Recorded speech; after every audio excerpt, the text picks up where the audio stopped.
Now, a lot of Kenyans are very concerned about the fact that the IBC declared Uhuru Kenyatta the president-elect, and of course his deputy, William Ruto, the deputy president-elect. Okay, they're very concerned. And what walikuwa napata my feelings when the whole ceremony was going on. Tulizeni ball bros and sisters. What you saw happening there should not really concern you. Yeah? What are you expecting? You're expecting all that charm of an election to go on, and then there's no end to the script. Have you ever gone to watch a play and then it has no ending? It is stopped abruptly in the middle. Can't happen. Yeah, they had to go through with it right up to the end. So relax. In fact, your attention should not be there. Switch channels. Yeah, when that comes on, don't watch it. Yeah, if you feel it affects your feelings, if it makes you emotional, and I understand why it is emotional, because this is a great injustice. Okay, switch channels, watch something else. Watch Tom and Jerry. I love Tom and Jerry. Don't get emotionally trapped by what's unfolding. There are a lot of other things of great concern that you should be paying attention to. Yeah, and I hope to draw your attention to that in this recording. Yeah. Now, before I leave that topic, let me draw your attention to something. Yeah, let me just remind you about something. Okay. Now, I honestly believe, yeah, based on the information I have, based on the research I have done, based on one or two other things, I am convinced beyond any reasonable doubt that not more than 4 million people voted. Okay? Now let's be reasonable here. Let's reason. Do you think it's possible for somebody with such a small, tiny, minute vote to rule Kenya effectively? Do you think that's possible? Not possible. Okay, so relax. Yeah, just don't tune into that.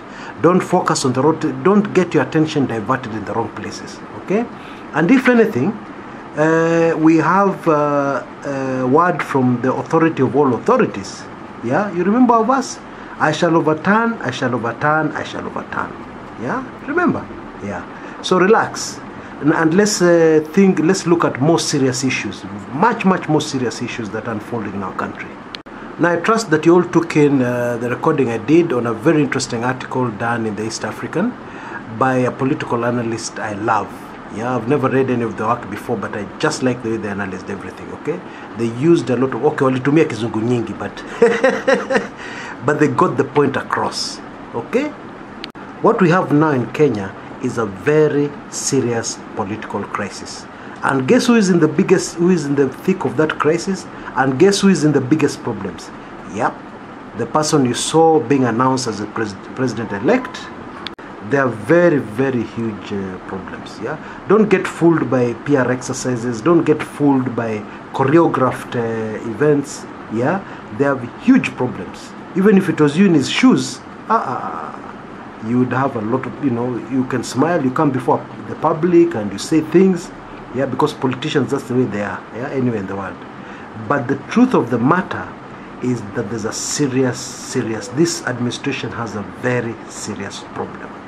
I say choreographed because the so-called celebration, yeah, which was very well reported by the media, is obviously choreographed, obviously arranged, yeah, because I find it very strange in a town like Eldoret, which is not far from home turf of Deputy President William Ruto, which recorded the lowest voter turnout ever seen in the region for these repeat polls.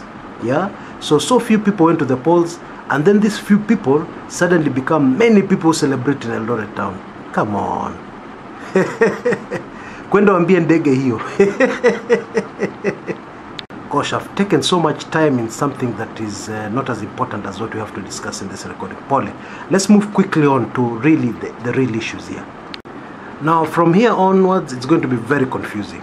But I hope regulars in this channel will not be as confused as the rest of our poor Kenyans, yeah? Okay? Now, why do I say that?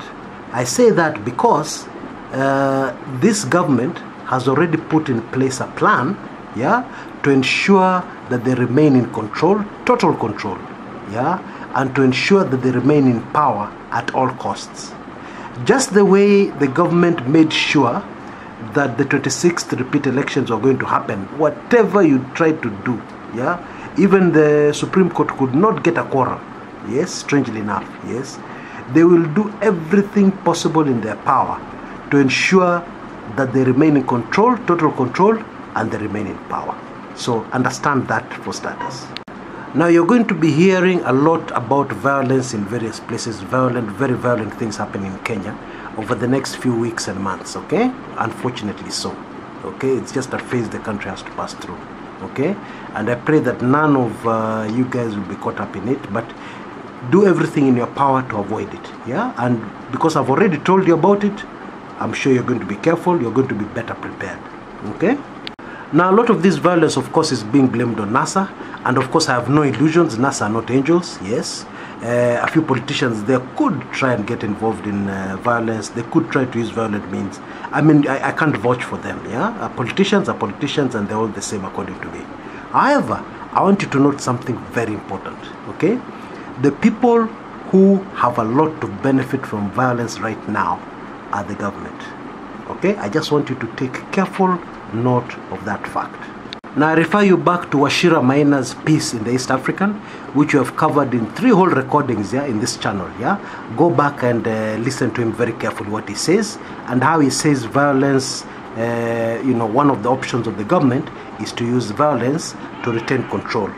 Now, of course, this is going to be puzzling to a lot of Kenyans, yeah. How can violence help you retain control, yeah? How is violence used in politics, yeah? What does violence have to do in politics? I thought violence do inachafua inaharibu kila maneno, yeah? So how, Chris, how can you say violence helps politicians, yeah? Chris, what was this guy Wachira Maina talking about at violence? At one of the ways of remaining in power is to use violence. What was he talking about? I'll tell you.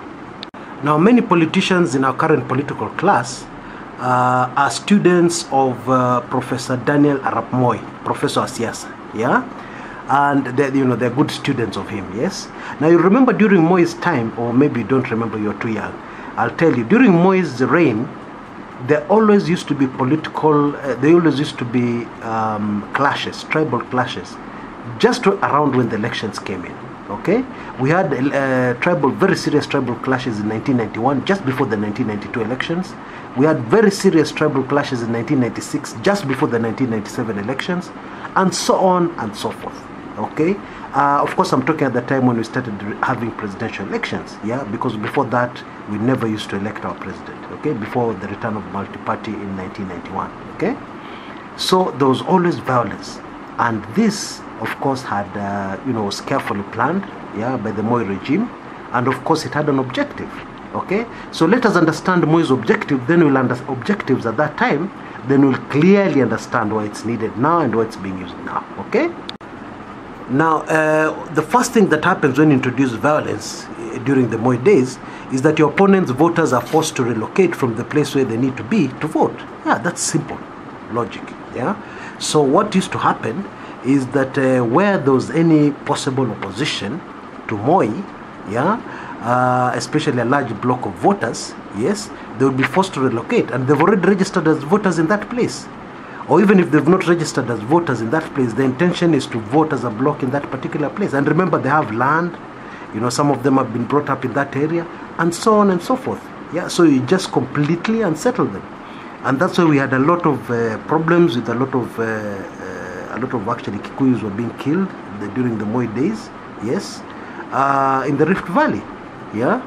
Now, obviously, the last thing on your mind when there's such serious violence would be politics. That's the last thing that would come into your minds, let alone trying to make sure that you vote. Yeah, those things completely come out of your mind, and your priority becomes survival. Okay? Now, let's take that from a context of an election. When there's no election, when something like that happens to a large crop of voters, a large crop of supporters of a certain candidate, yeah, who is opposing a government, the same thing happens. Inapoesha siasa zao. Yeah, now they have to focus on survival. Politics becomes the last thing on their mind. Protests become the last thing on their mind, etc., etc. The other thing that this used to cause during the Moi days is that, of course, after a lot of people have taken off from their homes, now you're free to import a lot of voters from outside the place, and those voters get registered and they vote for you from that particular place. So you win the election in that particular area. Of course, this applies because also MPs used to use the same tactic. Yeah, certain legislators, yes, you cause violence and you uproot your opponents' supporters. Yeah. Number 3, violence spreads fear. It causes very serious fear. So the idea is to cause serious fear and then come in and quell the violence. Okay. Now, when you quell the violence, you make it clear to the people, yeah, that they owe the peace to you, and therefore they must support you. Okay, because if they don't support you, then the lives of their children are in danger, the lives of their loved ones are in danger, the lives of their wives, etc., etc., in danger. Yeah, so they have no option but to bow to you. Yeah, and of course that means it becomes impossible for anybody who's opposed to your government to come and sell their agenda to the same people who are fighting to survive. Yeah, they'll just shun it. They'll say, we need to survive, bwana. Yes, we support you, lakini sahi mambo ni mabaya. Yeah, that's the whole idea of violence. Folks, in politics, violence and intimidation works. Yeah, and it works. It's normally very effective.